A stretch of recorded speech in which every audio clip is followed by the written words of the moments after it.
जय हिंद दोस्तों, ये अरिहंत द्वारा ये बुक निकाला गया है और इस बुक को हम लोग कंप्लीट पढ़ेंगे और इसमें क्लास 6 से 12 जो ओल्ड और प्लस न्यू के जितने भी क्वेश्चन बन सकते हैं टॉपिक वाइज हम लोग पूरा देखेंगे। और ये सीरीज तब तक चलेगा जब तक इस बुक को हम लोग कंप्लीट नहीं कर लेंगे। ठीक है, अब देखते हैं कि कितने क्लास में कंप्लीट हो रहा है, इसमें टोटल कितने चैप्टर मिलेंगे आपको। तो टोटल चैप्टर देख सकते हैं कि फिजिक्स में आपको 15 चैप्टर है और केमिस्ट्री में आपका कितना है, तो केमिस्ट्री में आपके 10 चैप्टर है और बायोलॉजी में आपके मिलेंगे 5 चैप्टर, 5, 6 और टोटल 12 चैप्टर मिलेंगे। ठीक है, बायोलॉजी में तो टोटल कितना हुआ 12, 10, 22, 22 और 15, 37 चैप्टर हुआ और 3 प्रैक्टिस सेट भी देखेंगे। तो जब तक ये बुक ख़त्म नहीं हो जाएगा तब तक ये सीरीज़ चलता रहेगा।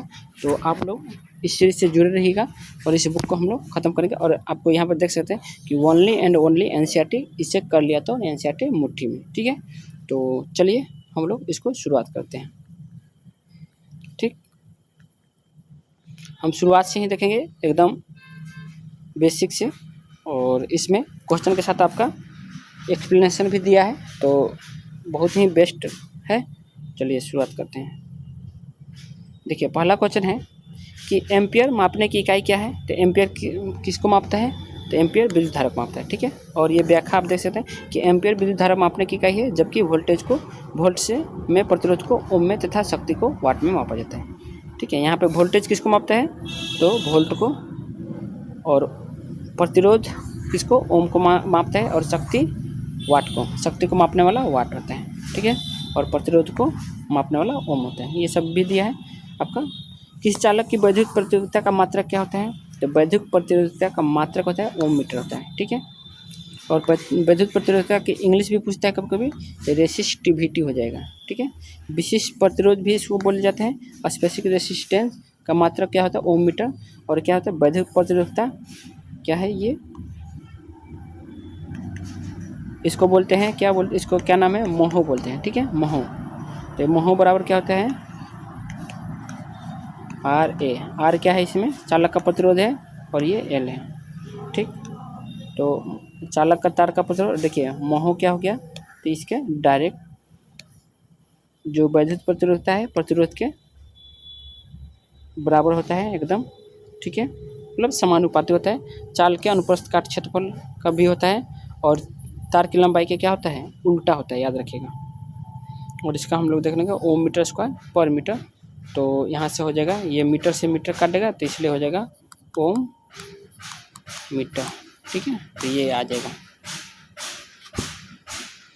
एफपीएस प्रणाली में द्रव्यमान और समय का मात्रक है एफपीएस, यानी फुट पाउंड सेकेंड। ठीक है, फुट पाउंड सेकेंड में तो द्रव्यमान है, द्रव्यमान को किस में मापते हैं, तो पाउंड में, तो पाउंड और समय को सेकेंड में। तो पाउंड और सेकेंड का है, तो ये आपका डी आंसर हो जाएगा। ठीक है, ये आप लोग पढ़ सकते हैं। एमकेएस में क्या होता है, मीटर किलोग्राम सेकेंड, और सीजीएस में सेंटर मीटर ग्राम और सेकेंड। ठीक है, एफपीएस में आपने देखिए मैंने बता ही दिया। तो ये आप लोग देख सकते हैं कि वर्तमान समय में मापन की एसआई प्रणाली प्रयुक्त की जाती है, जो कि किसकी पड़ती है, तो एमकेएस की संशोधित पड़ती है। ठीक है, और कब आया था ये एसआई प्रणाली, कब आया था, तो 1960 ईस्वी में, याद रखिएगा। ठीक, ये पूछता हुआ है। अगला क्वेश्चन है कि निम्नलिखित कथनों पर विचार कीजिए। 1 सेंटीमीटर में 100 मिलीमीटर होता है, 100 मिलीमीटर। और दूसरा है कि 1 मीटर को 100 बराबर भागों में विभाजित किया जाता है, जिसे सेंटीमीटर कहते हैं। तो असत्य बोला है। तो देखिए 1 मीटर बराबर 100 सेंटीमीटर सबने पढ़ा है, तो 100 बराबर भागों में विभाजित किया, तो बिल्कुल सही है। लेकिन 1 सेंटीमीटर में 100 मिलीमीटर नहीं होता। देखिए अब बताइए, 1 मीटर में कितना होता है, 1000 मिलीमीटर होता है। ठीक, और 1 मीटर में कितना होता है, 100 सेंटीमीटर। अब दोनों को बराबर करेंगे हम, तो 100 सेंटीमीटर और 1000 मिलीमीटर। ठीक, तो 100 से 0 कटा, तो आप देख सकते हैं कि 1 सेंटीमीटर बराबर 10 मिलीमीटर आएगा, और यहाँ पे बोला है 100 मीटर, तो ये क्या हो गया, गलत हो गया। तो और हमको असत्य चुनना है, तो हमारा ए आंसर हो जाएगा। असत्य को चुनना था, तो एक वाला असत्य था। ये आप लोग पढ़ सकते हैं, आपका व्याख्या देख सकते जो मैंने बताया वही है, ठीक है। और यहाँ पे देख सकते हैं कि 1790 ईस्वी में फ्रांसीसियों ने मापन की एक मानक प्रणाली की रचना की जिसे मीटरी पद्धति भी कहा जाता है, ठीक। निम्न कथन ए व कारण को पढ़िए तथा नीचे दिए कूट की सहायता से सही उत्तर का चयन करें। जब हम एक राशि के मापन की इकाई परिवर्तित करते हैं तो इसके संख्यात्मक मान परिवर्तित हो जाता है, सही है। मापन की इकाई छोटी होने के कारण इसका संख्यात्मक मान छोटा होता है, गलत है, ठीक है। मापन की इकाई छोटी होने के कारण इसका संख्यात्मक मान छोटा थोड़ा होगा, बड़ा ना होगा। अब मान लीजिए 1 मीटर को जब हम 100 सेंटीमीटर जब सेंटीमीटर में बोलेंगे तो ये 100 सेंटीमीटर हो जाएगा। तो ये देखिए जो संख्यात्मक मान है क्या हुआ, छोटा बोला यहाँ पे ना, जबकि हम लोग संख्यात्मक मान देख रहे हैं कि जब हम छोटा कर रहे हैं, इकाई को छोटा कर रहे हैं तो उसका संख्यात्मक मान क्या हो गया, बढ़ गया ना, 1 से क्या हो गया 100। तो संख्यात्मक मान छोटा नहीं बल्कि बड़ा होता है। तो ये क्या हो जाएगा, ये कारण गलत हो जाएगा, जबकि ये सही होगा, ठीक। यहाँ पे संख्यात्मक मान परिवर्तित है क्योंकि 1 मीटर से हम लोग 100 सेंटीमीटर, तो 1 से क्या हो गया 100, ये परिवर्तित हो गया, बिल्कुल सही, ठीक। तो ये सही है और आर गलत है, तो ये हमारा आंसर हो जाएगा। ये आप लोग पढ़ सकते हैं, ठीक। ये अलग उदाहरण दिया है, मैंने अलग बताया, तो आप समझ गए होंगे। अगला क्वेश्चन है कि सूची 1 को सूची 2 से मिलान करना है। आवृत्ति की इकाई क्या होती है, द हर्ट्ज। ध्वनि की इकाई क्या होता है, डेसिबल। ऊर्जा की क्या होती है, तो देखिए पहले हम मिलते हैं आवृत्ति से हर्ट्ज। अब देखिए अब आप लोग को सबको मिलाना नहीं होगा, पहले देख लेते हैं आवृत्ति से हर्ट्ज। तो 1 का 2 देखेंगे, 1 का 2 कौन है, 1 का 2 किसी में नहीं, बस इसमें है, तो हम लोग यहीं से आंसर मार के निकल जाते हैं। ध्वनि का क्या हो जाएगा, तो ध्वनि का डेसिबल, तो बी का 4, ये भी सही है। ऊर्जा क्या होता है, अग्र हो गया, ठीक है। और ऊष्मा का आपको पता है कि कैलोरी होता है, ये सबको पता है, तो ये हमारा आंसर हो जाएगा, ठीक। यहाँ पे आप देख सकते हैं। अब देखिए कण द्वारा 1 सेकंड में किए गए कंपन की संख्या को कण की आवृत्ति कहते हैं। आवृत्ति मतलब इसकी इंग्लिश कहते हैं फ्रीक्वेंसी। इसका सही मतलब क्या होता है, हर्ट्ज होता है। ध्वनि की तीव्रता का मापन डेसिबल में किया जाता है। वैज्ञानिक दृष्टि में मानव कान के लिए निर्धारित ध्वनि सीमा क्या है, तो 85 डेसिबल है, ठीक है। और 85 डेसिबल सीमा बोला है कि 85 डेसिबल मतलब मैक्सिमम कितना झेल सकता है, तो 85 डेसिबल तक हमारा कान झेल सकता है। उससे ज़्यादा सुनेंगे तो आपके कान के पर्दे फट सकते हैं। इसलिए आदमी तो ज़्यादा, जब ईयरफोन आप जब ज़्यादा में सुनते हैं या ज़्यादा साउंड में सुनते हैं तो आपको कम सुनाई देने लगता है, क्योंकि पर्दे जो आपके कान के पर्दे होते हैं वो प्रभावित हो जाता है। सीजिए सेंटीमीटर ग्राम प्रति में ऊर्जा का मात्रा क्या होता है, अग्र होता है, ठीक है। जो ऊर्जा का मात्रक अग्र है ये कौन सा मात्रक है, तो सीजीएस मात्रक है, ठीक है। और जबकि एसआई मात्रक क्या होता है, ऊर्जा का मात्रक जूल होता है। एसआई मात्रक जूल होता है और सीजीएस मात्रक अग्र होता है, याद रखें। ऊष्मा का मात्रक कैलोरी होता है, ठीक। 1 कैलोरी बराबर कितना होता है, तो 4.186 जूल के तुल्य के बराबर होता है। ये पूछता है आपका, ठीक है। कभी सीधे मान पूछ लेगा कि 1 कैलोरी बराबर कितना होता है, तो 4.186 या कभी कभी 4.2 बोल देते हैं, ठीक है। निम्न में से असत्य कथन चुनिए, ठीक है। असत्य कथन को चुनना है। तो अस्टेरेडियन एक मूल मात्रक है, गलत। ये क्या है, पूरक मात्रक है।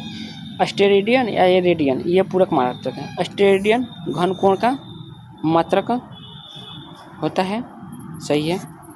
10 का 6 डाइन सेंटीमीटर का दाब 10 का पावर 5 न्यूटन मीटर के बराबर होता है, बिल्कुल सही है। न्यूटन पर किग्रा त्वरण का मात्रक है, बिल्कुल सही है। तो आपका असत्य चुना था तो हमारा यही हो जाएगा, ठीक है। अस्टेरेडियन क्या है, एक पूरक मात्रक होता है, ठीक है। पूरक मात्रा में 2 ही आते हैं, रेडियन अस्टेरेडियन, ये पूरक मात्रक आते हैं। तो देखिए अस्टेरेडियन एक पूरक मात्रक है जिसके द्वारा घन कोण का मापन किया जाता है, ठीक है। ये आपका दिया था, देखिए 10 डाइन सेंटीमीटर का दाब 10 पावर के बराबर होता है। अब देखिए इसको कैसे करते हैं कि 1 न्यूटन बराबर कितना होता है, 10 का पावर 5 न्यूटन, ठीक है। अब यहाँ पे दिया था 10 का पावर 6 डाइन सेंटीमीटर, तो 10 का पावर 5 न्यूटन मीटर स्क्वायर बराबर क्या हो जाएगा, तो 10 का पावर 5 गुने 10 का पावर 5, ठीक है। अब इसको क्या बदला है, डाइन में बदल गया, ठीक है, बट्टा 100 स्क्वायर, ठीक। क्योंकि और इसको जब काटेंगे तो यह हमारा क्या आ जाएगा, 10 का पावर 6 डाइन, जो कि यही बोला था, ठीक। आप समझ गए होंगे। और ये भी आप लोग देख लीजिएगा कैसे कैसे हुआ, क्योंकि इसमें बल का सूत्र लगाया था। बल बराबर क्या होता है, एम ए, और वहीं आपका ए निकालेगा तो क्या हो जाएगा, ए बराबर हो जाएगा एफ बट्टा एम, यही आपका बताया हुआ है। ठीक, तो देख लेंगे, समझ लेंगे। निम्नलिखित में से सत्य कथन चुनिए। तो सत्य कथन चुनना है, एक मानक मीटर वह दूरी है जिससे प्रकाश निर्वात में 1 सेकंड के 3,997,294.8 भाग में निर्धारित करती है। देखिए ये क्वेश्चन जो ऐसे क्वेश्चन आते हैं ना, तो कभी कभी बहुत ही माइनर देता है। अब इसमें बहुत सारा कभी कभी गलत कर देते हैं। ठीक है, इसमें एक दो चीज़ गलत कर दें, आप मतलब पहचान नहीं पाएगा, इसलिए ऐसे क्वेश्चन अक्सर गलत हो जाते हैं, तो आदमी छोड़ देता है। 1 किलोग्राम कार्बन बराबर के परमाणु के द्रव्यमान के तुल्य होता है। ये भी बहुत कंफ्यूजिंग है। 1 सेकंड वह समानांतर है जिसमें परमाणु घड़ी के सीजियम 133 का परमाणु ऊष्मा का मात्रक क्या होता है, ऊष्मा का मात्रक केल्विन होता है। ये गलत है। ठीक, क्योंकि ऊष्मा का मात्रक क्या होता है आपको पता है, ऊष्मा का मात्रक अभी हम लोगों ने पढ़ा क्या था, क्योंकि केल्विन किसका मात्रक है, ये ताप का मात्रक है, ऊष्मा का नहीं। ठीक है, ऊष्मा का मात्रक हम लोगों ने कैलोरी पढ़ा था। ठीक, तो ये गलत है और हम लोग लेकिन सत्य चुनना है। अब यहाँ पे आप कौन देख सकते हैं, तो देखते हैं हम लोग कौन सा होता है, पूरा व्याख्या देख लेते हैं इसका। तो देखिए, दिए गए कथनों में कथ्य सी सत्य है, क्योंकि 1 सेकंड वह समानांतर है जिसमें परमाणु घड़ी में सीजियम 133 का परमाणु 9, 1, 91, 92, 63, 70 बार कंपन करता है। ये सही था, बाकी सब गलत था। ठीक है, हम बोले ना कि उसमें माइनर गलती कर देता है। देखिए, ए बी डी असत्य है। एक मानक मीटर वह दूरी है जिसे प्रकाश निर्वात में 1 सेकंड में 299,729,498 भाग में तय करता है। अब देखिए वहाँ पे क्या दिया था, यहाँ पे क्या दिया था जी आपको, आप देख सकते हैं 399 दिया था, जबकि हम लोग क्या होना चाहिए 299। और मैं बता दूं ये क्या है। ठीक है, ये आपका 299,729,458 ये किसकी क्या है, तो ये प्रकाश की गति का है। ठीक है, प्रकाश की गति जो होती है ना वो दिया है, ये उसका मान है। ठीक, प्रकाश की गति, तो ये आप लोग देख सकते थे, ये पकड़ा जाता है। ठीक है, क्योंकि आपको पता है कि हम लोग को प्रकाश की गति क्या मानते हैं, 3 गुने 10 का पावर क्या मानते हैं, 8 मीटर मानते हैं ना। तो उसी के बराबर ये है।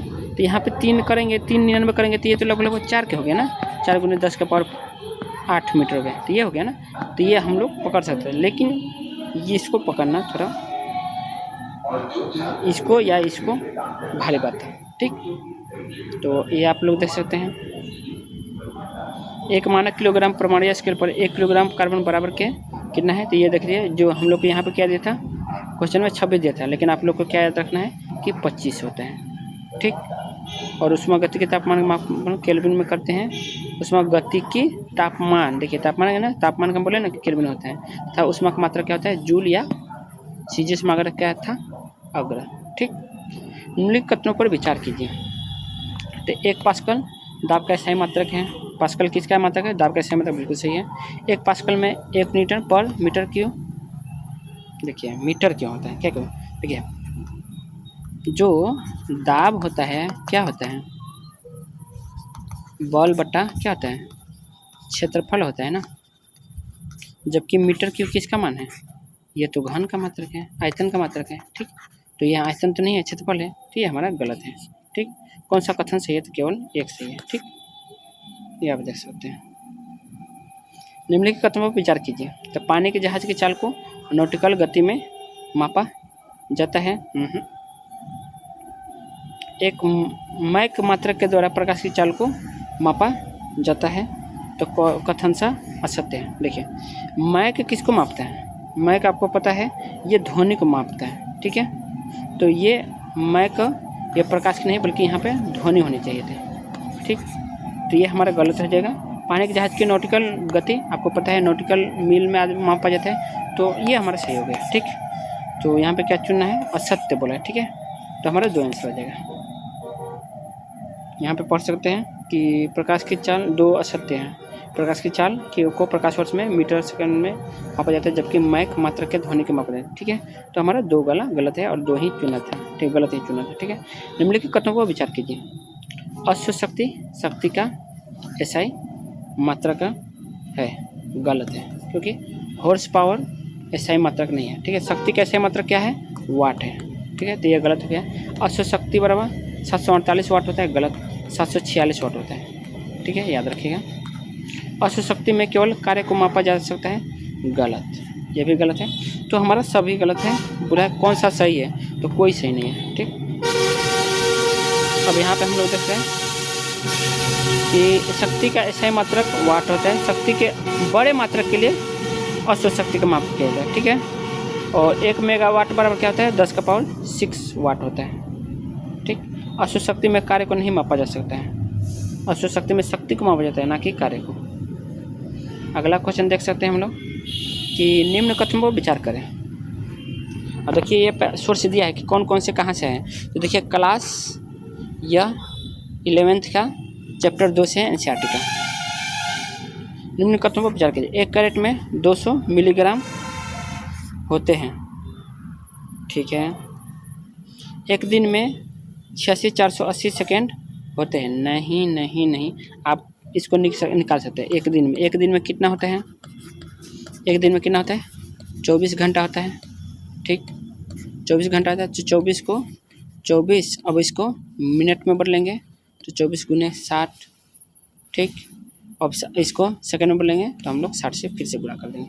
तो अब देखिए इस तरह गुणा करेंगे तो ये नहीं आएगा, ये गलत हो जाएगा। ठीक, 1 लीटर में 10 का पावर 3 मीटर होता है। 1 लीटर में 10 का पावर बोला है कि ना, 1 लीटर बराबर क्या होता है? 1/, ये गलत है। ठीक, 1 क्विंटल में 10 का पावर 5 ग्राम होता है। बिल्कुल, 1 क्विंटल में कितना होता है? 1 क्विंटल में 100 केजी होता है। ठीक, 100 केजी। अब बोला है कि ग्राम बोला है, तो ग्राम में करेंगे तो 1000 से गुणा करेंगे तो 100 गुने 1000 करेंगे तो कितना हो जाएगा? 10 का पावर 5 ग्राम आएगा। ठीक, तो ये सही है। तो यानी 1 और 4 सही है, तो बी आंसर हो जाएगा। अब देखिए आपका देख सकते हैं 2 3 कैसे होते हैं। एक दिन में 24 घंटे 24 के इसको करेंगे तो 86,400 आएगा, जबकि यहाँ पे क्या है? 86,480 बोला है, 86,400 आता है। ठीक है, और 1 लीटर बराबर क्या होता है कि 1000 सेंटी। देखिए 1 लीटर बराबर क्या होता है? 1000 सेंटी क्यूब होता है। तो जब इसको हम मीटर में बदलेंगे तो क्या करेंगे? 100 से भाग करेंगे ना। तो जब 100 से भाग करेंगे तो 1 लीटर बराबर क्या हो जाएगा हमारा?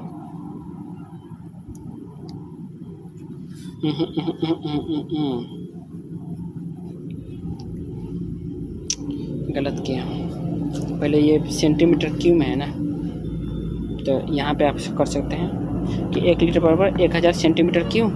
तो 1000 को जब मीटर में बदलेंगे तो 1/100 से करेंगे, लेकिन उसका क्यूब में तो करेंगे ना, सेंटीमीटर को करेंगे तो 1/100 मीटर क्यूब करेंगे। फिर अब इसको यहाँ पे हम बदल सकते हैं क्या कि 1000 गुने 1/, जब करेंगे 100 तो इसको 3 पावर किया है तो 2 यानी 6 हो जाएगा। ठीक है, अब इसको हम काटेंगे 3 से, ये 3 गया तो ये क्या आ जाएगा? तो 1 लीटर बराबर आएगा 10 का पावर -3 मीटर क्यूब आएगा। और यहाँ पे हम लोग को क्या दिया था?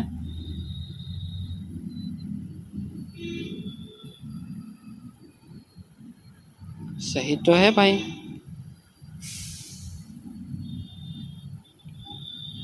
ओहो, यहाँ पे -q नहीं दिया है। ठीक है, मीटर में -q नहीं है, इसलिए ये गलत था। ठीक है, वही हमको भी थोड़ा उस टाइम कन्फ्यूजन हुआ था, लेकिन यहाँ पे मीटर का पावर -3 होना चाहिए था। ठीक है, यहाँ पे आपके यूनिट में गड़बड़ दिया है, तो ये भी ध्यान रखिएगा। एग्जामिनर कैसा भी क्वेश्चन बना सकता है और आप लगेगा आपको कि हम सही मारे हैं और आप गलत मार के आ जाएंगे। अगला क्वेश्चन है कि दाब का मात्रा क्या होता है? तो दाब आपको पता है कि दाब बार भी, ठीक है, बार भी दाब का ही मात्रक होता है। बल का आपको पता है डाइन होता है। ठीक, और संवेग का समय क्या होता है, समय मतलब देखिए P होता है, P बराबर क्या होता है, M भी होता है। तो M का होता है, M मतलब मास का होता है kg, और V का होता है मीटर पर सेकेंड। तो ये हो गया आपका, तो हमारा मिल जाएगा। तो अब देख सकते हैं कि 1 का 2 आना चाहिए, 1 का 2 कौन है, बस यही दिया था, तो आपका आंसर हो जाएगा। ठीक है, और समय का आपको समय का ये हो गया, घनत्व का ये हो गया। घनत्व बराबर क्या होता है, घनत्व बराबर आपको पता है कि द्रव्यमान बटा आयतन होता है। ठीक, तो द्रव्यमान का हो गया kg, और आयतन का आपको पता है मीटर क्यूब होता है। तो ये आपका आ जाएगा। तो ऐसे आप समझ गए होंगे, बाकी आप लोग देख लीजिएगा व्याख्या। अगला क्वेश्चन पार्सेक मात्रक का है, दूरी का, ये बहुत पूछता है। ठीक, और पार्सेक का कितना होता है आप लोग याद रखिएगा, यहाँ पे आपको दिया है। 1 पार्सेक बराबर कितना होता है, 1 पार्सेक बराबर 3.26 प्रकाश वर्ष होता है, आपको याद होना चाहिए। ठीक, और 1 प्रकाश वर्ष बराबर पता होनी चाहिए। 1 प्रकाश वर्ष बराबर होता है 9.46 गुने 10⁻15 मीटर होता है, ये याद रखिएगा। इसमें बोला है कि सत्य कथन चुनिए।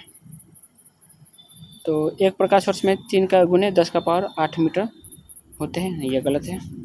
प्रकाश वर्ष समय का सबसे बड़ा मात्रक है, समय का नहीं, ये तो दूरी का मात्रक है ना, ये भी गलत है। 1 प्रकाश वर्ष 9.46 गुने 10⁻17 सेंटीमीटर। देखिए ये बहुत लोग गलती कर सकते हैं। देखिए यहाँ पे दिया है सेंटीमीटर, जबकि हम लोग ने, मैंने बताया कि 9.46 10⁻15 मीटर बताएं। लेकिन जब इसको हम लोग सेंटीमीटर में करेंगे तो 100 से गुणा करना पड़ेगा सेंटीमीटर करने के लिए। तो जब ये दोनों इसमें जुड़ेगा तो क्या हो जाएगा, ये 17 हो जाएगा, सेंटीमीटर में 17, ये बिल्कुल सही है। 1 प्रकाश वर्ष में 9 पर, ये तो गलत है। ठीक, निम्नलिखित में असत्य कथन चुनिए।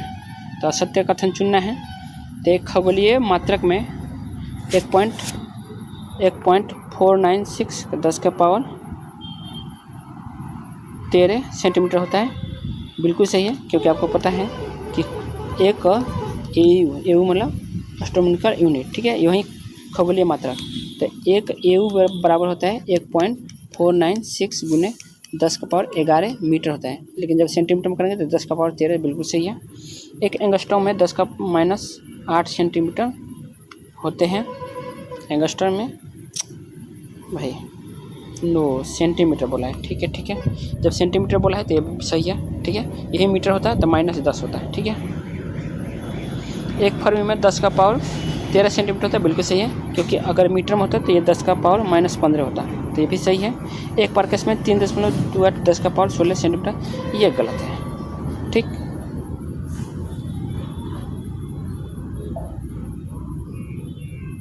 क्योंकि जब देखिए ये जो सेंटीमीटर बोला है ना, आपको पता होना चाहिए कि 1 पार्सेक बराबर डायरेक्ट मान इसका बोले तो 3.08 गुने 10⁻16 मीटर में होता है, और यहाँ पे दिया है सेंटीमीटर, तो ये आपका गलत हो जाएगा। ठीक, अगर सेंटीमीटर में दिया है ना तो सेंटीमीटर के लिए तो इसमें 2 और गुना होता है, यानी 3.08 गुने 10⁻18 होना चाहिए था, तो ये गलत हो गया। ठीक है, आप देख सकते हैं।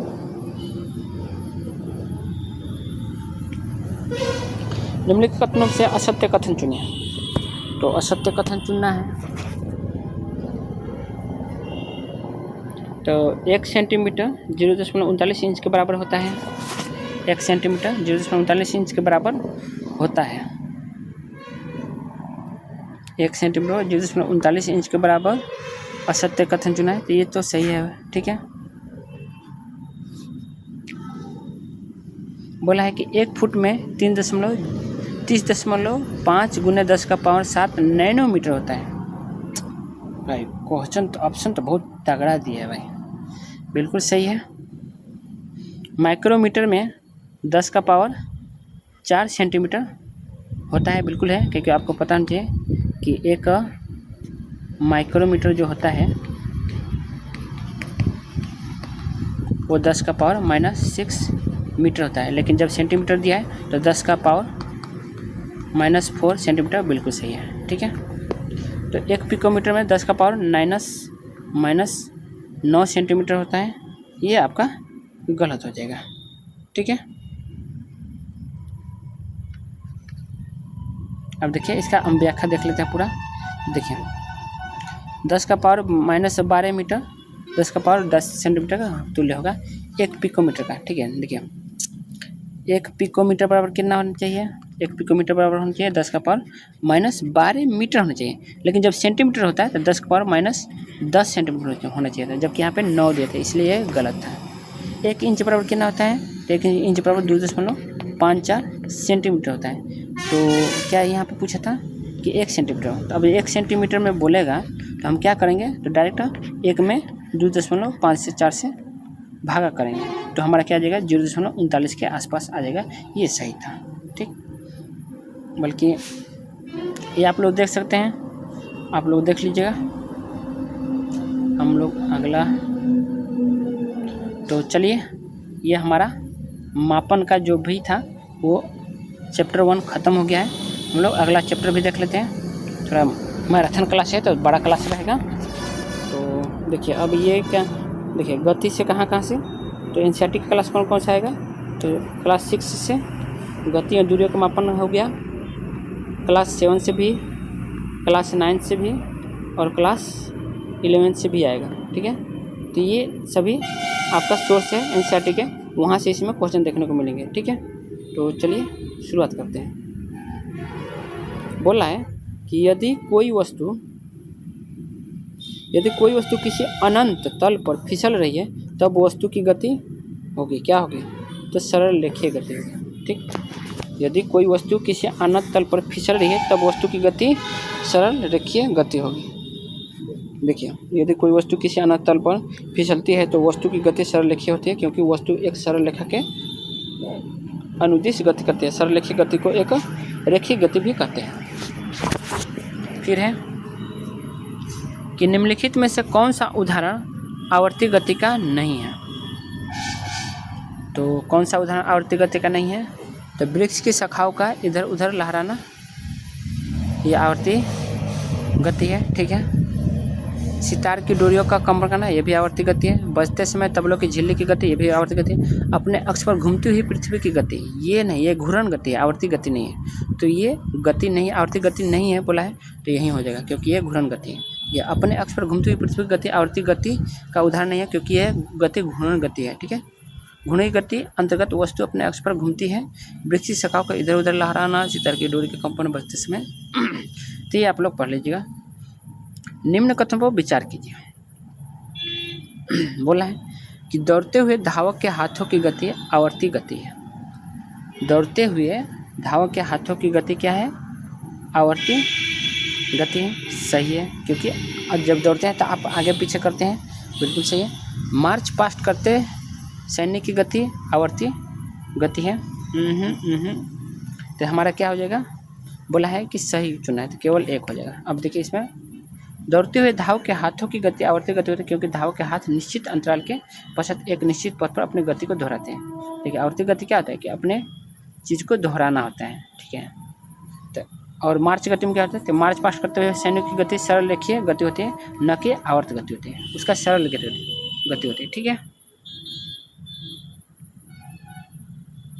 अगला क्वेश्चन है कि गति के प्रकार और वस्तु की गति। ठीक,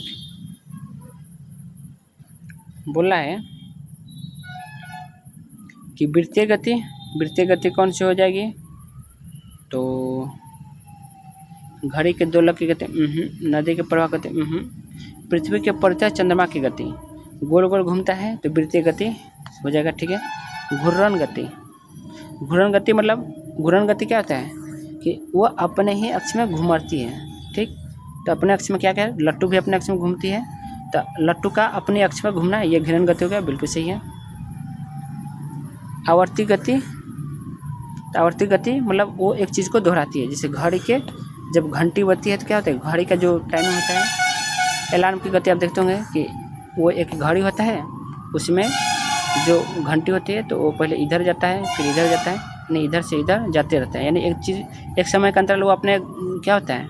अपने गति को दोहराता है। ठीक है, तो ये भी हो जाएगा। सरल रेखीय गति नदी के प्रवाह की गति हो गई, तो ये आपको मिलन हो जाएगा। तो इसमें कौन आंसर हो जाएगा? आपका बी आंसर हो जाएगा। ये आप लोग देख सकते हैं, कहाँ ये आप व्याख्या देख लीजिएगा। ठीक, मैं आगे बढ़ता हूँ। जब कोई वस्तु सरल रेखा में गति करती है तब क्या होता है, तब होता है वस्तु द्वारा निर्धारित की गई गति, देखिए वस्तु द्वारा निर्धारित की गई दूरी तथा उसके विस्थापन का अनुपात सदैव एक होता है। हाँ, ये अब कहना क्या चाह रहे हैं, देखिए अब यहाँ पे सरल रेखा कोई कर रहा है ना, तो ये जो दूरी हो गया, ठीक, और ये विस्थापन हुआ, ये दोनों सेम होंगे, क्योंकि आपको पता है, देखिए ये शुरुआती पॉइंट है और ये लास्ट पॉइंट है। तो आपको पता है कि अगर मैं मानता हूँ ये 20 किलोमीटर है, तो जो विस्थापन होता है, विस्थापन बराबर क्या होता है, अंतिम दूरी, अंतिम माइनस प्रारंभिक दूरी। तो अंतिम दूरी क्या है, तो अंतिम दूरी यहाँ पे लास्ट 20 किलोमीटर हो गया और शुरुआती क्या है, 0 ना है, ठीक है, 0 हो गया, तो 20 ही आएगा। और आपको दूरी, तो दूरी मतलब क्या होता है, दूरी मतलब पथ की लंबाई को दूरी कहते थे, और दूरी की कितना है, पथ की लंबाई 20 किलोमीटर। तो देखिए 20 किलोमीटर यहाँ भी है और 20 किलोमीटर, और यहीं आपका ये चक्कर होता ना, तो देखिए यहाँ से शुरुआत किया और फिर यहीं पे आ जाएगा। तो विस्थापन अगर पूछ दे, किसी गोल में विस्थापन बोल दे, तो क्या होता है, अगर वो शुरुआत से गया और वहाँ शुरुआती में आ गया तो वो 0 होता है विस्थापन। लेकिन लंबाई पूछ दें, जो दूरी होगा, तो दूरी अगर ये जितना पूरा अगर 400 मीटर का है ना, तो दूरी 400 मीटर हो जाएगा, लेकिन विस्थापन 0 हो जाएगा। ठीक है, क्योंकि विस्थापन होता है अंतिम दूरी माइनस लास्ट दूरी। तो अगर गोल वाला होगा, घिरन वाला होगा, या अब देखिए कोई आदमी इस तरह से होके जाता है यहाँ, ठीक, यहाँ गया, जैसे मैं बताता हूँ, ठीक, ये ए है, बी है, सी है। अब यहाँ पे मैं समकोण बना देता हूँ, ये 3 हो गया, ये 4 हो गया, तो ये 5 होता है। ठीक है, तो अगर यहाँ पे पूछा जाए कि यहाँ पे दूरी क्या है, तो दूरी हम अगर यहाँ से शुरुआत किया और यहाँ पे गया, तो अगर इस रास्ते से होके गया है, ठीक है, व्यक्ति इस रास्ते से होके गया है, इस रास्ते से, तो दूरी हो जाएगा हमारा 3 + 4। लेकिन विस्थापन बोले ना, कि विस्थापन क्या होगा, तो विस्थापन मेरा डायरेक्ट यहाँ से जो न्यूनतम दूरी होती है, आपको पता होना चाहिए कि पथ की न्यूनतम दूरी को भी विस्थापन बोलते हैं। तो न्यूनतम दूरी क्या हो जाएगा, तो ये जो इसके बीच की जितनी दूरी होगी 5, तो विस्थापन आ जाएगा 5। तो यहाँ पे बराबर नहीं होगा, लेकिन हम लोग को बोला है कि वस्तु सरल रेखा में गति करते हैं। जब सरल रेखा मतलब सीधी रेखा में, तो जब सरल रेखा में कर रही है तो हमारा विस्थापन और दूरी क्या होता है, समान होता है। आप इस चीज़ को समझ गए होंगे, समझाने की जरूरत नहीं है। और आगे देखते हैं कि जब कोई वस्तु वृत्तीय पथ पर 2 चक्कर लगाती है तब इसके द्वारा निश्चित क्या होता है, तो दूरी का मान 0 होता है, नहीं, विस्थापन 0 हो सकता है। दूरी का मान वृत्तीय पथ की परिधि के बराबर होता है। बिल्कुल सही है, ठीक है।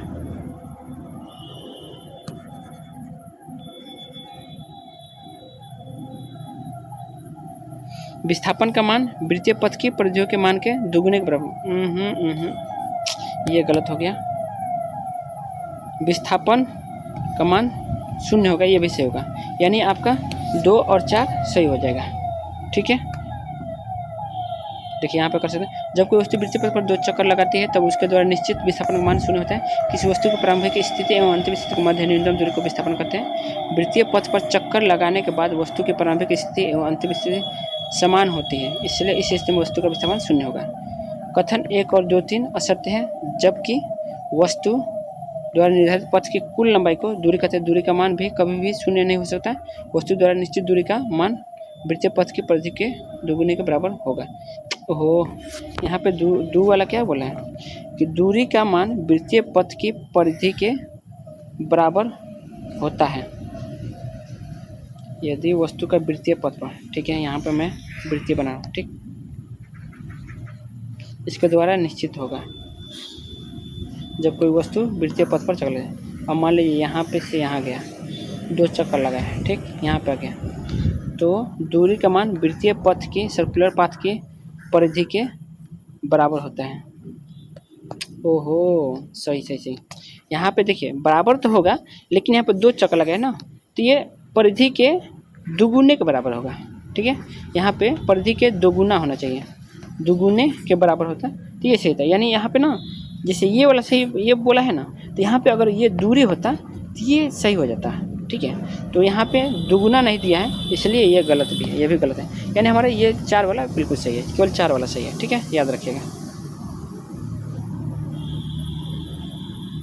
वस्तु द्वारा एकांक समय में निर्धारित की गई दूरी को उस वस्तु की क्या कहते हैं, चाल कहते हैं। वस्तु द्वारा एकांक समय में निर्धारित की गई दूरी को उस वस्तु की चाल कहते हैं, बिल्कुल सही है। आपको पता है दूरी बट्टा समय होता है ना, तो वही एकांक समय में तय की गई दूरी को चाल कहते हैं, बिल्कुल सही है। चाल ओडोमीटर द्वारा मापी जा सकती है, गलत है। ठीक है, ओडोमीटर बराबर आपको पता है क्या मापा जाता है। तो ये देखिए दिए गए कथन से कथन एक सही है, तो एक बिल्कुल सही है। देखिए क्योंकि दूरी मापने हेतु ओडोमीटर का उपयोग किया जाता है, और यहाँ पे क्या बोला है कि चाल मापने के लिए, जबकि हमको पता है कि ओडोमीटर बराबर क्या होता है, दूरी मापने के लिए होता है, चाल नहीं। ठीक है, तो ये गलत था। अगला क्वेश्चन, निम्नलिखित में से असत्य कथन चुनिए। औसत चाल द्वारा, देखिए असत्य कथन चुनना है कि औसत चाल वस्तु द्वारा निर्धारित की गई दूरी तथा कुल समय अवधि का अनुपात होता है। औसत चाल बराबर कुल दूरी और कुल समय अवधि का अनुपात होता है। ठीक, बिल्कुल सही है, ये सही है। एक निश्चित दिशा में एक दिशायुक्त चाल को क्या कहते हैं, विवेक कहते हैं, बिल्कुल सही है। औसत चाल और औसत विवेक के मात्रक एक समान होते हैं, नहीं, गलत हो सकते हैं। ठीक है, ये कभी मतलब एक समान औसत विवेक के मात्रक एक समान नहीं होते हैं। ठीक है, औसत चाल तथा औसत विवेक के मात्रक एक समान नहीं होते हैं भाई, समान ही तो होते हैं ना, क्योंकि आपको पता है विवेक का मात्रक भी मीटर पर सेकेंड होता है और चाल का भी मात्रक मीटर पर सेकेंड होता है। ठीक, बस इसमें क्या है, दिशा, देखिए वेग में क्या होता है, दिशा होता है, चाल में दिशा नहीं होता है, बस यही अंतर है, लेकिन मात्रक तो समान होता है। तो हमारा क्या हो जाएगा, असत्य चुनना है। ठीक है, असत्य चुनना है, तो ये हमारा असत्य है, यही हमारा आंसर हो जाएगा। अगला क्वेश्चन देख लेते हैं। ये आप लोग व्याख्या दे सकते हैं कि अब देखिए कारण और कथन वाला क्वेश्चन है। तो किसी वस्तु की चाल ऋणात्मक नहीं हो सकती है, किसी, सही बात, तो किसी वस्तु की चाल ऋणात्मक तो नहीं हो सकती है, बिल्कुल सही है, क्योंकि आपको पता है कि दूरी कभी भी ऋणात्मक नहीं होगी तो चाल भी ऋणात्मक नहीं हो सकता है, तो ये बिल्कुल सही है। जब वस्तु धनात्मक गति की विपरीत दिशा में गति करती है तब इसकी चाल धनात्मक होती है। जब वस्तु धनात्मक गति की विपरीत दिशा में गति करती है तब इसकी चाल धनात्मक होती है। ठीक है, तो ये तो सही नहीं है। ठीक है, देखिए ये भी सही है कि जब वस्तु धनात्मक गति की विपरीत दिशा में गति करती है तो इसकी चाल धनात्मक होती है, ये सही है, लेकिन इसकी व्याख्या नहीं कर पा रहे हैं कि ऋणात्मक नहीं हो सकती। इसको कहाँ बता पा रहे हैं कि किसी वस्तु की चाल ऋणात्मक नहीं हो सकती, इसको थोड़े बता पा रहे हैं, इसको नहीं बता पा रहा है। ठीक, तो ये क्योंकि इसको बताने के लिए हम ये कह सकते हैं कि दूरी कभी ऋणात्मक नहीं हो सकती, इसलिए चाल भी ऋणात्मक नहीं हो सकती, तो ये होता ना, तो उसकी व्याख्या करता। लेकिन यहाँ पे कुछ अलग है, तो ये भी सही है, ये भी सही है, लेकिन ये जो है इसको व्याख्या नहीं कर रहे हैं, तो हमारा बी आंसर होगा कि ए आर सही तो है परंतु आर ए की सही स्पष्टीकरण नहीं कर रहा है। तो ये आप देख सकते हैं, देखिए ए आर सही परंतु ये है, किसी वस्तु की चाल दूरी तथा समांतराल का अनुपात चाल के तुल्य होता है तथा वस्तु द्वारा निर्धारित दूरी सदैव धनात्मक होती है, अतः वस्तु की चाल भी सदैव धनात्मक होती है। देखिए यही चीज़ क्या होता है, तो उसकी व्याख्या करता है। तथा दूरी अदिश राशि है, इसलिए गति की दिशा बदलने पर भी चाल का मान धनात्मक ही रहता है। त्वरण ज्ञात करने का सही सूत्र क्या है, तो त्वरण ज्ञात करने के लिए v माइनस यू बट्टा टी होता है, पता होना चाहिए। तो v माइनस यू कहाँ है, तो आपका ये में है। ठीक है, v माइनस वेग में परिवर्तन बटा लिया गया समय। ठीक है, निम्न में से कौन सा कथन सत्य है, तो समय के साथ दूरी में परिवर्तन त्वरण कहलाता है। समय के साथ दूरी में परिवर्तन क्या कहलाता है, त्वरण कहलाता है। समय के साथ दूरी में परिवर्तन, समय के साथ दूरी में परिवर्तन को त्वरण कहा जाता है। समय के साथ दूरी में परिवर्तन को, दूरी में परिवर्तन नहीं बल्कि वेग में परिवर्तन की दर को त्वरण कहते हैं। ठीक है, तो ये गलत है, वेग में परिवर्तन की दर को त्वरण कहते हैं। समय के साथ दूरी यानी ये हो गया कि चाल में परिवर्तन की को त्वरण कहते हैं, नहीं, बल्कि वेग में परिवर्तन को त्वरण कहते हैं, तो ये गलत है। वेग के विपरीत दिशा में त्वरण धनात्मक होता है, नहीं, वेग के विपरीत दिशा में त्वरण धनात्मक नहीं होता है। स्वतंत्र रूप से गिर रही वस्तु की गति एक समान त्वरित गति का उदाहरण बिल्कुल सही है। त्वरण का मात्रक वेग के मात्रक के समतुल्य होता है, गलत, ठीक है।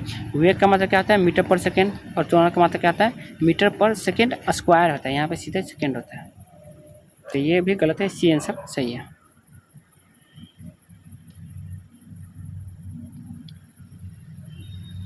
ये आप देख सकते हैं, वेग बराबर क्या होता है, विस्थापन समय अंतराल, ठीक।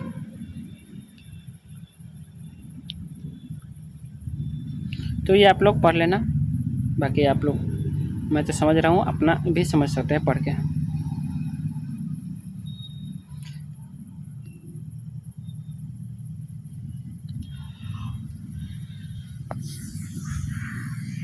निम्नलिखित में कौन सा प्रक्षेप्य गति का उदाहरण है, अंतरिक्ष में छोड़ा गया रॉकेट, गलत। पृथ्वी के चक्कर लगा तो गलत। तोप से छोड़ा गया गोला, हाँ, तोप से देखिए, जैसे मान लीजिए यहाँ से, अब ये है, अगर यहाँ से छोड़ा जाएगा तो इस तरह से जाएगा और फिर ये गोला आएगा तो यहाँ पे गिरेगा, तो ये क्या हो जाएगा, एक परवलयाकार क्या होता है, प्रोजेक्टाइल मोशन के हिसाब से ये गति करेगा, तो इसलिए ये आपका सी आंसर प्रक्षेप्य गति उदाहरण होगा, ठीक है। अब फूलों पर मंडराती तितली वो थोड़ा होता है, तो ये आप लोग पढ़ सकते हैं, आप लोग पढ़ लेना। जब एक वस्तु को ऊर्ध्वाधर दिशा में गिराया जाता है तथा उसी समय दूसरी वस्तु को क्षैतिज दिशा में प्रक्षेपित किया जाता है, तब निम्न से क्या प्रभाव पड़ता है, ठीक। जब एक वस्तु को ऊर्ध्वाधर दिशा में गिराया जाता है तथा उसी समय दूसरी वस्तु को क्षैतिज दिशा में प्रक्षेपित किया जाता है, तब निम्न से क्या प्रभाव, दोनों वस्तु पृथ्वी पर एक साथ पहुँचेंगी, ठीक है। अब कैसे पहुँचेंगी इसकी व्याख्या देखते हैं। देखिए, दिए गए कथन से कथन ये सत्य है, जब एक वस्तु को ऊर्ध्वाधर वर्टिकल दिशा में गिराया जाता है तथा उसी समय दूसरी वस्तु को क्षैतिज यानी हॉरिजॉन्टल में दिशा में प्रक्षेपित किया जाता है, तब दोनों वस्तु पृथ्वी पर एक साथ पहुंचेंगे, क्योंकि दोनों वस्तुओं पर कार्यरत गुरुत्वीय त्वरण क्या का मान क्या होता है, समान होता है, ठीक है, यही कारण है। अगला क्वेश्चन है कि निम्नलिखित में से एक समान त्वरित गति का उदाहरण कौन सा है, एक समान त्वरित गति का उदाहरण कौन सा है, तो नियत चाल से वृत्तीय पथ पर दौड़ता हुआ एक एथलीट, एक समान त्वरित गति, बिल्कुल सही है। नियत चाल से बोला है ना, इसलिए एक समान हो जाएगा, बिल्कुल सही हो जाएगा। पृथ्वी के चारों ओर घूमता चंद्रमा, ठीक है, ये भी सही है। आयताकार पथ पर चक्कर लगाता मनुष्य, नहीं, आयताकार पथ पर बोला है, तो ये गलत हो जाएगा। तो कौन सा हो जाएगा, कौन कौन हो जाएगा हमारा, तो 1 और 2 हो जाएगा, ठीक। अब यहाँ पे व्याख्या देख सकते हैं कि एक समान त्वरित गति के उदाहरण है क्योंकि नियत चाल से वृत्तीय पथ पर दौड़ते एथलीट तथा पृथ्वी के चारों ओर घूमते हुए चंद्रमा का वेग उसकी गति की दिशा में परिवर्तन के सापेक्ष परिवर्तित होता है, अतः दोनों की गति त्वरित गति का उदाहरण है। कथन 3 में क्या है कि एक समान त्वरित गति का उदाहरण नहीं है, क्योंकि आयताकार पथ पर गति करते समय व्यक्ति को पथ के कोनों पर अपनी चाल को शीघ्रता से परिवर्तित करना पड़ेगा तथा उसे गति की दिशा को भी परिवर्तित करना पड़ेगा, ठीक है। जैसे गोल होगा तो आदमी गोल में बराबर बराबर, जैसे अब मान लीजिए डायरेक्ट इधर से आ रहा है, इधर जा रहा है, तो अब डायरेक्ट यहाँ से आएगा तो यहाँ पर स्लो करना पड़ेगा, तब जाके एक घूमेगा, जबकि गोला में आराम से एक समान गति से जा सकता है, ठीक है। तो वहीं बता रहे हैं, जब एक वस्तु वृत्तीय पथ पर नियत चाल से गति करती है तब क्या होता है, तो तब त्वरण का परिणाम अचर रहता है, बिल्कुल सही है। कांस्टेंट, अचर मतलब कांस्टेंट समान होता है, ठीक है। नियत चाल से बोला है इसलिए कांस्टेंट रहेगा। त्वरण की दिशा सदैव वृत्त के केंद्र की ओर होती है, सही है, क्योंकि जब वृत्तीय गति में होता है तो हम लोग थोड़ा इस तरफ झुक के दौड़ते हैं, ठीक है। वेग का मान अचर रहता है, वेग का मान नहीं अचर रहता है, ठीक है, क्योंकि उसमें दिशा बदल जाता है। त्वरण की दिशा वृत्त के केंद्र से विपरीत दिशा में होता है, त्वरण की दिशा वृत्त के केंद्र से विपरीत दिशा में नहीं बल्कि उसकी ओर होता है, तो ये भी गलत है, ये भी गलत है, तो सही कौन सा है, ए और 2, ठीक। आप ये पढ़ लेंगे। तो चलिए आज हमारा दो चैप्टर भी ख़त्म हो गए, तीसरा चैप्टर भी देख लेते हैं क्योंकि ये भी गति से रिलेटेड है, तो इसको भी पढ़ ही लेते हैं। ठीक। और जो मैं ग्रुप में PDF जो भेज रहा हूँ डेली, जो हम लोग का मंडे टू फ्राइडे का जो फाउंडेशन ग्रुप स्टडी चलता है, डेली जो 10 घंटे का पढ़ने का होता है, आपको दिन भर में 10 घंटे का पढ़ने का टारगेट दिया जाता है विथ PDF और टारगेट के साथ। तो वो वाला जो चल रहा है, तो उसमें मैंने 3 तक भी दे दिया है, बल एवं न्यूटन की गति तक मैंने आपको भेज दिया है। ठीक है, क्योंकि 3 टॉपिक ही जस्ट हम लोग कब से शुरुआत किया था, तो हम लोग ने मंगलवार को शुरुआत किया था, मंगल नहीं बल्कि हम लोग बुधवार को ही शुरुआत किए हैं 15 तारीख से। ठीक, 15 से हम लोग ने शुरुआत किया था, 15 जुलाई से। तो हम लोग ने 3 टॉपिक तक ही पढ़ा है साइंस में, तो हम लोग का थ्योरी भी कंप्लीट हो गया और ये MCQ भी देख लेंगे, तो आपका पढ़ाई भी हो गया और रिवीजन भी हो गया और आपको क्यूज तो देता ही हूँ। ठीक है, तो अगर किसी को जुड़ना है तो आप मुझे इस नंबर पे मैसेज कर सकते हैं। ठीक है, उसमें आपको डेली का मिल जाएगा। डेली आपको क्या मिलेगा, आपको डेली जो टारगेट होगा, टारगेट कौन से टॉपिक पढ़ना है, कौन सा चैप्टर, और उसका PDF साथ में मिलेगा। कोई वीडियो नहीं मिलेगा बल्कि आपको PDF मिलेगा, टारगेट और PDF भी मिल जाएगा, उसको आपको खुद से पढ़ना होता है। ठीक है, तो चलिए आगे बढ़ते हैं हम लोग। बल एवं न्यूटन के गति, और ये जो भी मैं कराता हूँ वो फ्री ऑफ में कराता हूँ, ना कि कोई पैसा लेता हूँ। बहुत सारे लोग इसी तरह क्लास करने के लिए 100 या 199 या 149 या 299 इस तरह का प्राइज रखते हैं, जबकि मैं ये सब चीज़ फ्री में करा रहा हूँ आपके लिए।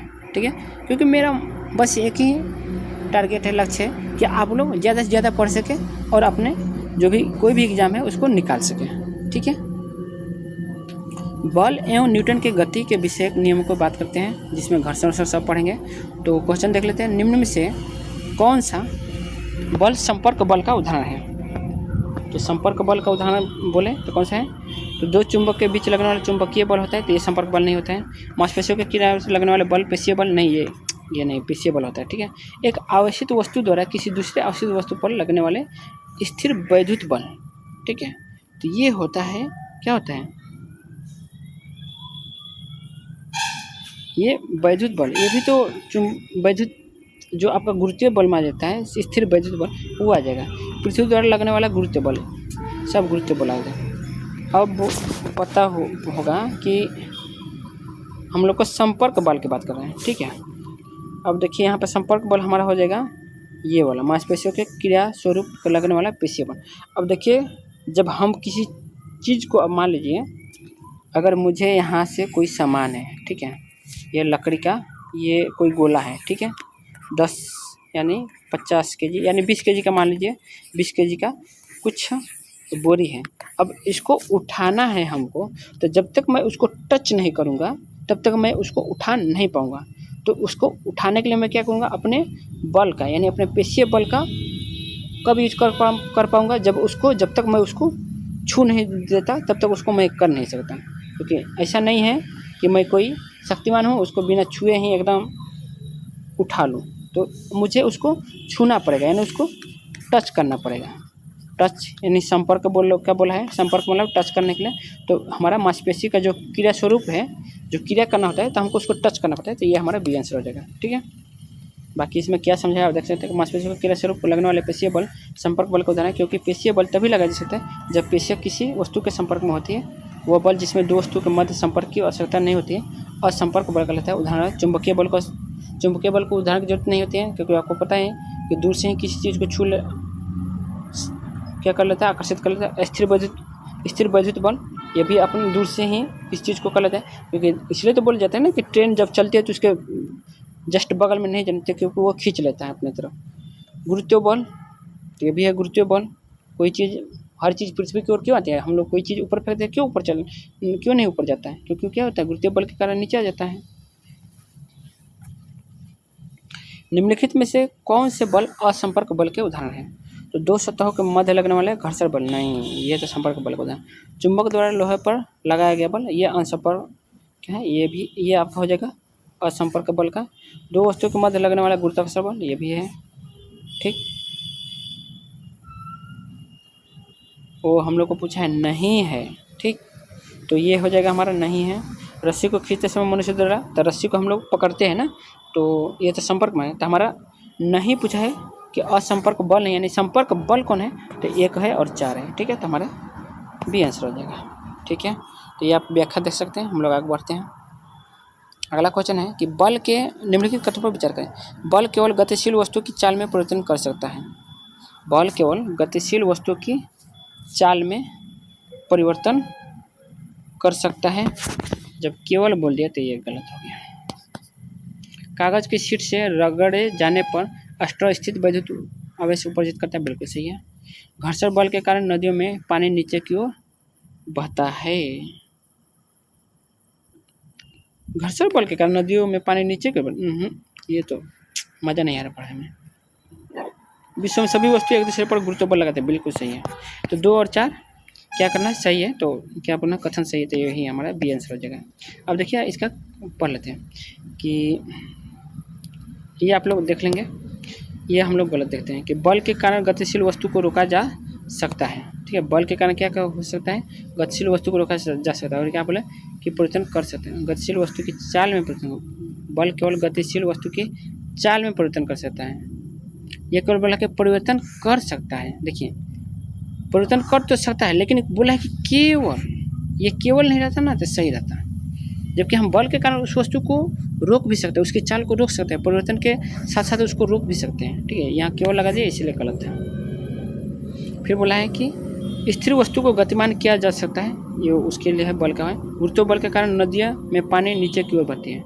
और यहाँ पे क्या बोला है कि गुरुत्व बल घर्षण बल के कारण नीचे है ना, तो यही गलत है, यहाँ पे गुरुत्व बल होना चाहिए था। घर्षण बल गतिशील वस्तु के विपरीत दिशा में कार्य करता है, बिल्कुल सही है, ठीक। किसी वस्तु को त्वरित करने के लिए एक असंतुलित बल की आवश्यकता होती है। अब देखिए असंतुलित बल, देखिए एक तो सही है, अब दो वाला में थोड़ा हमको डाउट है, तो ये भी सही है, ठीक है। किसी वस्तु को त्वरित करने के लिए असंतुलित बल की आवश्यकता होती है, ये भी सही है, यानी दोनों सही है, ठीक है। अब इसका देख सकते हैं कि घर्षण बल गतिशील वस्तु की विपरीत दिशा में कार्य करता है, जो कि वस्तु की गति का, बिल्कुल सही है। किसी वस्तु को त्वरित करने हेतु असंतुलित बल की आवश्यकता होती है। असंतुलित बल द्वारा किसी वस्तु को गति प्रदान की जा सकती है तथा किसी गतिमान वस्तु को रोका जा सकता है, ठीक है। तो ये भी सही था, तो आपका दोनों सही था। अगला क्वेश्चन, निम्नलिखित कथनों पर विचार कीजिए। किसी वस्तु का द्रव्यमान उसके जड़त्व की माप है। किसी वस्तु का द्रव्यमान उसके जड़त्व की क्या है, माप है, तो सही है, बिल्कुल सही है। किसी भी वस्तु का जड़त्व केवल वस्तु की गति की अवस्था में परिवर्तन का विरोध करता है, नहीं, केवल लिख दिया ना, इसलिए गलत हो गया, ये सही है, आपका केवल एक सही होगा। देखिए अब यहाँ पे हम लोग देख सकते हैं, देखिए किसी वस्तु का द्रव्यमान उसके जड़त्व की माप है, क्योंकि किसी वस्तु का जड़त्व उसके द्रव्यमान का अनुपाती होता है, अतः जिस वस्तु का द्रव्यमान अधिक होगा उसका जड़त्व भी अधिक होगा, बिल्कुल सही है। देखिएगा अब भारी चीज़, जब हम लोग भारी चीज़ों को लुढ़का देते हैं तो भारी चीज़ को रोकना मुश्किल हो जाता है, क्योंकि भारी चीज़ में द्रव्यमान, अगर किसी भारी चीज़ मतलब जिसका द्रव्यमान ज़्यादा होता है, अगर उसको रोकने में हमको बहुत ज़्यादा टाइम, मतलब बहुत ज़्यादा ज़रूरत तो ज़्यादा लगना पड़ेगा, और वहीं हल्का चीज़ होगा तो हम उसको तुरंत ही रोक लेंगे। तो इसलिए बोला है कि जिसका द्रव्यमान ज़्यादा होगा उसका जड़त्व भी अधिक होगा, मतलब वो अपनी जो अपनी स्थिति, जड़त्व क्या होता है, जड़त्व आपको पता है कि वो जड़त्व में क्या होता है, इनर्शिया, वो कोई भी चीज़ जो अपनी स्थिति को बनाए रखता है, ठीक है। तो अगर जड़त्व इनर्शिया आपने पढ़ा होगा कि जड़त्व क्या होता है, भारी चीज़ का जड़त्व इसलिए ज़्यादा होता है कि अगर मैं ये 20 kg का है, ठीक, और मैं यहाँ पे 100 kg का ला दूँ, ठीक है, या मैं देखिए एक मैं चीज़ कर रहा हूँ कि ये 100 ग्राम का चीज़ है और ये 10 केजी का है। अगर मैं इसको ऊपर से फेंकूं तो आप इसको रोक सकते हैं। जैसे आम ऊपर से फेंका जाए तो आप रोक सकते हैं। अब 10 केजी का चीज़ कोई छत से ऊपर फेंका और बोले तुमको रोकना है तो आप नहीं जाएंगे रोकने, क्योंकि उसमें ज़रूरत तो ज़्यादा होगा। और जब ज़रूरत तो ज़्यादा होगा तो आपको पता है कि ज़रूरत तो क्या होता है, किसी भी चीज़ को विरोध करता है, अपने परिवर्तन में वो विरोध करता है। मतलब वो जिस चीज़ में रहता है उस चीज़ में रहने की कोशिश करता है। इनर्शिया का परिभाषा पढ़े होंगे कि अगर कोई वस्तु,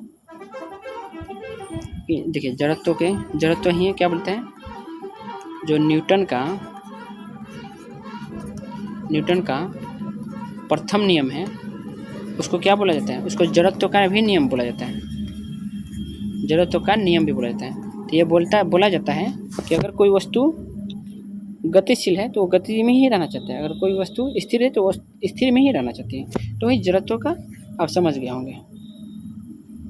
अब यहाँ पर नहीं समझो तो ये देखिए, दो वाला सत्य क्यों है, क्योंकि वह किसी वस्तु का वह गुण जो उसकी विराम या गति की अवस्था में परिवर्तन का विरोध करता है जड़त्व कहलाता है। ठीक, बस के अचानक चलने पर उसमें बैठे यात्री पीछे की ओर गिर पड़ते हैं। ये उदाहरण क्या है, तो यह है बस के अचानक चलने पर उसमें बैठे यात्री पीछे की ओर गिर पड़ते हैं। ये उदाहरण है विराम का जड़त्व है। ठीक है, क्योंकि आपको पता है कि अगर बस में बैठा है तो ये सीट है, ठीक, ये सीट है, आदमी इसमें बैठा हुआ है। तो जब सीट है तो जब ये चलेगी ना, जब बस ये चलेगी तो क्या हो जाएगा, सीट से जो आपका भाग है, यहाँ से जो भाग है और ये आपका आधा भाग है, तो आपका भाग जो आप सीट के संपर्क में वो तुरंत गतिशील में आ जाएगा। लेकिन आप जो ऊपरी हिस्सा है वो विराम में है तो विराम ही रहना चाहिए। इसलिए आदमी क्या होता है, पीछे की तरह झुक जाता है।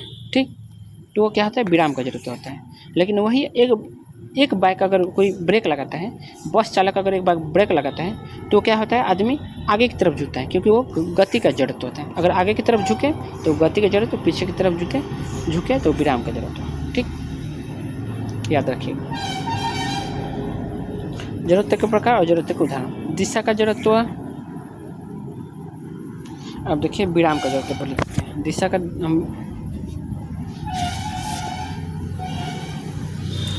दिशा का जरूरत है तो ये डायरेक्ट हो जाएगा आपका। विराम का जरूरत क्या होगा कि कंबल को पीटने में धूल के कणों का अलग होना। अब देखिए इसमें क्या होता है कि जैसे ये कंबल है, अगर हम इसको कंबल को मारेंगे तो देखिए कंबल के जो कंबल के कण है वो गति में आ जाएंगे पीटने पे, ठीक है। लेकिन उसमें जो जमी हुई धूल है वो तो विराम अवस्था में है, तो वो नहीं आएंगे, तो वो क्या होंगे, नीचे झड़ जाएंगे।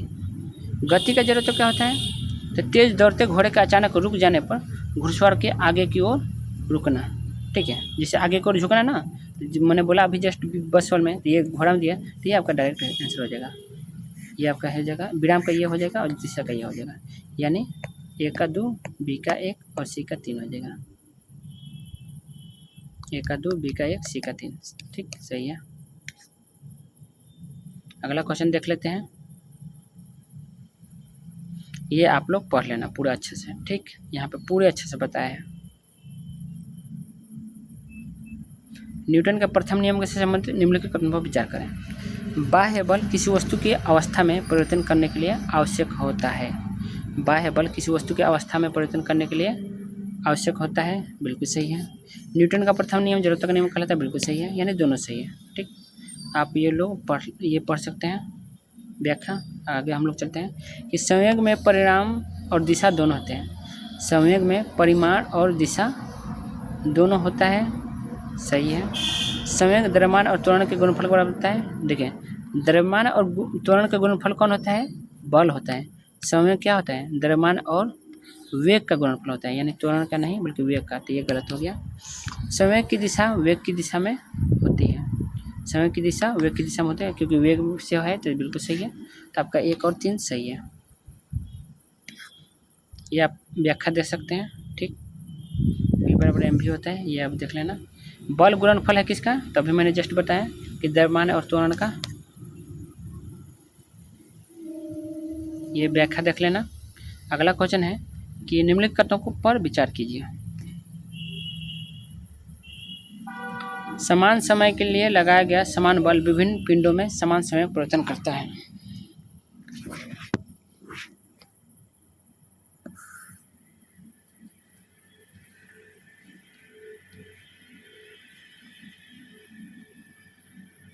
समान समय के लिए लगाया गया समान बल विभिन्न पिंडों में समान समय परिवर्तन करता है। सही है भाई। समान समय के लिए लगाया गया समान बल विभिन्न पिंडों में समान समय परिवर्तन करता है, बिल्कुल सही है। किसी पिंड के समय परिवर्तन के द्वारा आरोपित बल के व्युत्क्रमानुपाती होता है, नहीं, ये गलत है। ठीक, ये गलत होता है। व्युत्क्रमानुपाती नहीं होता है बल्कि समानुपाती होता है। बल को न्यूटन की ग्राम में भी मापा जा सकता है। बल को न्यूटन की ग्राम में भी मापा जा सकता है, ये गलत है। तो हमारा कौन सा आंसर हो जाएगा? केवल एक सही होगा। अब इसमें व्याख्या देख सकते हैं कि देखिए, एक सत्य है क्योंकि समान समय के लिए लगाए गए समान बल विभिन्न पिंडों में समान समय परिवर्तन करता है। कथन 2 और 3 असत्य है क्योंकि न्यूटन के गति विषय द्वितीय नियम के अनुसार किसी वस्तु के समय के परिवर्तन की दर उस पर लगने वाले असंतुलित बल के अनुकर्पण यानी, और हम लोग को दिया था व्युत्क्रमण, इसलिए गलत है, अनुकर्पण। और देखिए ये होता है आपका F बराबर P/T, जो समय के समानुपाती हो गया। ठीक है, बल का मात्रक किग्रा पर मीटर सेकेंड होता है, ना कि केजी यहाँ पे दिया था ना, तो वो नहीं होगा। निम्नलिखित में से कौन से न्यूटन के द्वितीय नियम के उदाहरण है?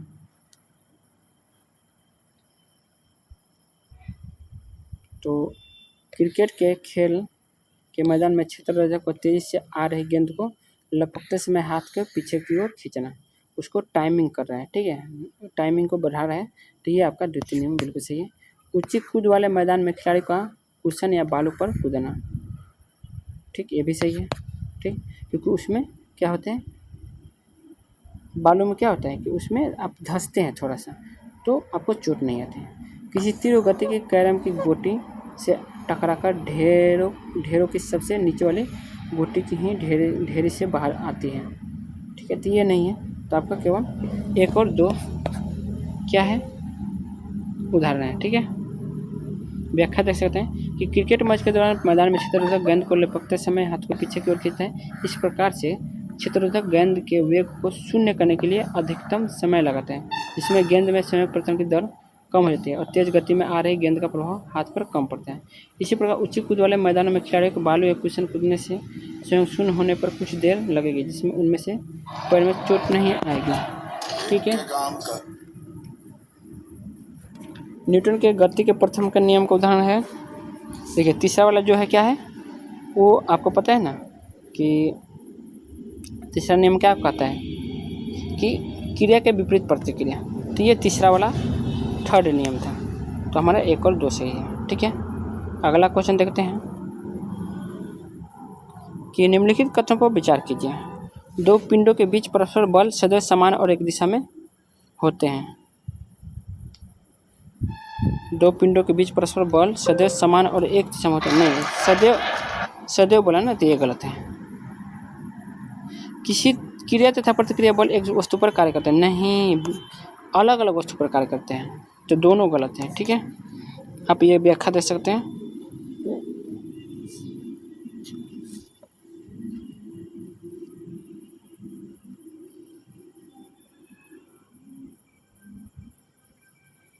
आवेग के संदर्भ में निम्नलिखित कथनों पर विचार कीजिए। बल तथा समय का गुणनफल आवेग है।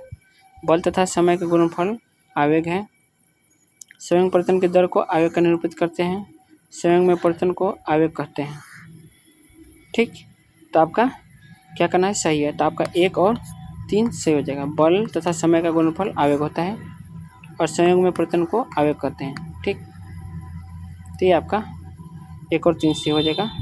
इसका हम पढ़ सकते हैं कि आवेग के संदर्भ में कथनों पर कथन 1 और 3 सही है, क्योंकि बल तथा समांतर के जिसके लिए बल कार्य करता है। ठीक, क्योंकि आपको पढ़ा होगा F बराबर क्या होता है, संवेग बट्टा T, तो अगर इसका निकालते हैं संवेग में परिवर्तन, तो आपका हो जाएगा F गुने डेल्टा T, तो P बराबर सही हो जाएगा। ठीक, आवेग संयोग परिवर्तन के अनुसार किसी बल का आवेग उस बल द्वारा उत्पन्न संयोग में परिवर्तन के बराबर होता है। अब 2 कैसे है देखिए, 2 कैसे असत्य, क्योंकि संयोग परिवर्तन की दर आरोपित बल को निरूपित करते हैं, और यहाँ पे क्या किया था, संयोग परिवर्तन की दर के आवेग को निरूपित करती है, जबकि यहाँ पे क्या बोला है, संयोग परिवर्तन की दर को आरोपित बल को निरूपित करते हैं। ठीक है,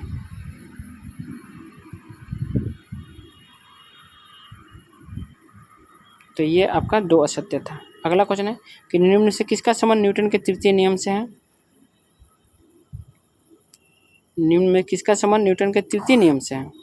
तो बंदूक से गोली छूटने पर बंदूक का पीछे की ओर गति करना बिल्कुल सही है। नाविक का नाव से किनारे पर घूमना बिल्कुल सही है। सड़क पर चलना बिल्कुल सही है। आपका तीनों आंसर हो जाएगा। ठीक, तो ये आप व्याख्या देख सकते हैं। हम लोग आगे क्वेश्चन देखते हैं, कितना इसमें क्वेश्चन है। इसमें लगभग बहुत सारे क्वेश्चन दिए हैं, देखते हैं। 23 क्वेश्चन है। हम लोग लगभग कहाँ तक देख चुके हैं, हम लोग ने 15 देख चुके हैं और 8 क्वेश्चन और बाकी हैं। गोली बंदूक निकाय का कुल संयोग संरक्षित रहता है। ठीक है, सही है। गोली का संयोग परिवर्तन बंदूक के संयोग परिवर्तन के बराबर होता है। देखिए दोनों सही है और उसकी सही व्याख्या भी करता है, तो हमारा ये आंसर हो जाएगा। और इसका व्याख्या देख लेना। निम्न कथनों का विचार करिए। ठीक है, कथन और निष्कर्ष है। तो एक पूर्णतः घर्षणहीन पृष्ठ पर खड़ा एक व्यक्ति सीटी बजाने से स्वयं को गति में ला सकता है, बिल्कुल सही है। यदि किसी तंत्र पर कोई बाह्य बल क्रियाशील नहीं है तो इसका संयोग परिवर्तन नहीं हो सकता, ये भी सही है। ठीक है, तो ये दोनों सही है।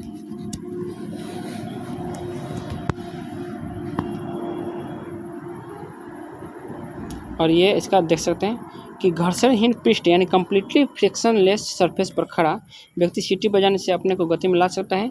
सीटी बजाने के लिए व्यक्ति एक दिशा में हवा छोड़ेगा, जिसके परिणामस्वरूप विपरीत दिशा में वह गति करने लगेगा। यदि किसी तंत्र पर कोई बाह्य बल क्रियाशील नहीं है तो इसका संवेग परिवर्तित नहीं हो सकता, अतः यह संवेग संरक्षण का उल्लेख करता है, जो कि पूर्णतः सही है। ठीक है, तो आपका दोनों सही है। यदि घर्षण न हो तो वस्तु जो गतिशील है अपनी दिशा को परिवर्तित करेगी, अपने गति की अवस्था को विरामावस्था में परिवर्तित करेगी। यदि घर्षण न हो तो वस्तु जो गतिशील है क्या करेगी, अपने गति की व्यवस्था को विरामावस्था में परिवर्तित करेगी। तो देख लीजिए क्या आंसर हो जाएगा, आपका सी वाला आंसर हो जाएगा। ठीक, अपने गति की अवस्था में रहेगी। यदि घर्षण न हो तो वस्तु जो गतिशील है वो क्या, देखिए अगर घर्षण नहीं होगा, देखिए अगर कोई चीज़ को हम लुढ़काते हैं, ठीक है, और कोई चीज़ है अगर यहाँ से हम लुढ़का रहे हैं, ठीक है, कोई चीज़ हम लुढ़का रहे हैं, अब मान लीजिए इसमें कोई घर्षण ही नहीं है तो वो चलती जाएगी। ठीक है, तो जब घर्षण नहीं है तो वो गतिशील में ही रहेगी, इसलिए आपका सी आंसर हो जाएगा। ठीक, अन्य का क्वेश्चन देखते हैं। तो ये आप लोग पढ़ लेना व्याख्या। सड़क पर चलने की अपेक्षा बर्फ पर चलना कठिन है। सड़क पर चलने की अपेक्षा बर्फ पर चलना कठिन है क्योंकि वहाँ पे घर्षण नहीं होता है। ठीक है, याद रखिएगा, बर्फ में सड़क की अपेक्षा घर्षण कम होता है, इसलिए चलना कठिन है। तो आपका डी आंसर हो जाएगा। घर्षण से संबंधित निम्नलिखित कथन पर विचार कीजिए। तो स्वचालित वाहनों में ब्रेक प्रणालियों में ब्रेक पेड़ों का उपयोग करके घर्षण को घटाया जाता है। ये बिल्कुल गलत है। ठीक है, कबड्डी खिलाड़ी मिट्टी रगड़कर घर्षण को बढ़ाते हैं ताकि प्रतिद्वंदी को अच्छी तरह पकड़ सके, बिल्कुल सही है। द्रव तथा गैसों द्वारा उत्पन्न घर्षण को कर्षण कहते हैं, बिल्कुल सही है। घर्षण से ऊष्मा उत्पन्न, बिल्कुल सही। आप देखते होंगे कि जब गर्मी के दिनों में जब कहीं घर्षण तो वो गर्म हो जाती है। आपने कभी ट्रैक्टर देखा होगा कि जब पीछे से कुछ करना होता है तो अगर कभी घर्षण होता है तो देखना वहाँ पे बहुत गर्म हो जाता है। तो या आप अपने हाथ को ही देखिएगा, अपने दोनों हाथों को रगड़िए, रगड़ते रगड़ते देखेंगे आपको गर्म महसूस होगा। तो ये 2, 3, 4 सही है बिल्कुल। ठीक है, तो हमारा बी आंसर हो जाएगा। ये आप व्याख्या देख सकते हैं। अगला क्वेश्चन कि लोटनी घर्षण सर्पिल घर्षण से अधिक होती है। लोटनी घर्षण सर्पिल घर्षण से अधिक होती है, नहीं, ये कम होगी ना। लोटनी घर्षण कम होता है, अधिक नहीं बल्कि कम होता है, ये गलत हो गया। सर्पिल घर्षण स्थैतिक घर्षण से कम होता है, बिल्कुल सही है। स्थैतिक घर्षण लोटनी घर्षण से स्थैतिक घर्षण लोटनिक घर्षण से कम होता है, ये गलत है। ठीक है, क्योंकि लोटनिक घर्षण ज़्यादा होता है, लोटनिक घर्षण सबसे कम होता है, तो स्थैतिक घर्षण तो ज़्यादा होता है, तो ये गलत हो गया। बॉल बेयरिंग सर्पिल घर्षण को लोटनिक घर्षण में परिवर्तित कर देता है, बिल्कुल सही है, यानी आपका 2 और 4 सही हो जाएगा। ठीक, अगला क्वेश्चन देखते हैं, ये आप लोग व्याख्या देख लेना। ठीक है, निम्न कथन पर तथा उसके निकाले गए निष्कर्ष पर विचार कीजिए तथा बताइए कौन सा निष्कर्ष सही है। तो भरी हुई गाड़ियों को चलाने में उसे चलायमान रखने के लिए आवश्यक ताकत से अपेक्षाकृत अधिक ताकत से धक्का देना पड़ता है। तो अब इसमें क्या करना पड़ेगा, निष्कर्ष क्या होगा, तो एक बार गाड़ी चल पड़ने के बाद घर्षण कम होता है, बिल्कुल सही है। आप देखे होंगे कि अगर कोई गाड़ी चल पड़ती है तो उसमें, जैसे आप देखेंगे कोई बंद ट्रैक्टर होगा तो देखे होंगे कोई लोग कभी कभी गाड़ी को ढकेलना होता है, तो जब गाड़ी चलने लगती है तो फिर उसको धक्का देने की जरूरत नहीं पड़ता है। ठीक है, तो यही होता है। या कोई चीज़ अगर चल दी है, जैसे आप कोई रुकी हुई चीज़ को, कोई बहुत बड़ा पत्थर है, ठीक है, तो शुरुआत में